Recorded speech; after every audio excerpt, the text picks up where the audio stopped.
এরা খুন করত, গুম করত, লুণ্ঠন করত,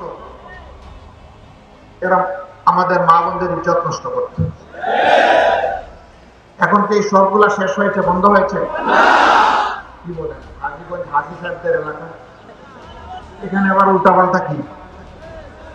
এখানে কি চাঁদাবাজি আছে, দখলদারি সবগুলো আছে কেন? আল্লাহ হাজী সাহেবদের উসিলায় হাজীগঞ্জটাকে মুক্ত করো।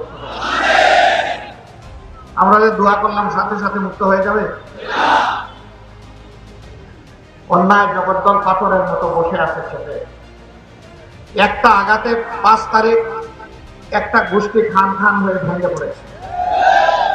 এরকম অপরাধ যারাই করবে 5ই আগস্ট তাদেরকে জানিয়ে দিচ্ছে।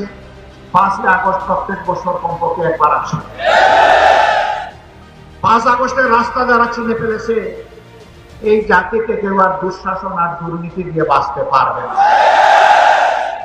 আমরা তাদেরকে বড় বিনয়ের সাথে অনুরোধ করবো, প্লিজ প্লিজ এন্ড প্লিজ।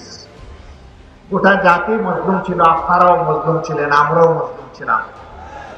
এমন কোনো কাজ করবেন না যা করলে আমাদের শহীদদের আত্মা কষ্ট পাবে, যা করলে অসংখ্য আহত পঙ্গুরা অপমানিত হবে, যা করলে মজলুম মানুষের মনে ক্ষোভের আগুন জ্বলে উঠবে, কাজ করবেন না।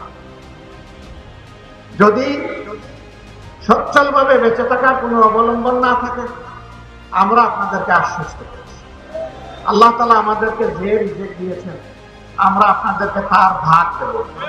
তবুও আর চাঁদাবাজি করবেন না, আর দখলদারি করবেন না। যদি আমাদের কাছ থেকে নিতে আপনাদের আপত্তি থাকে তাহলে আমি বলবো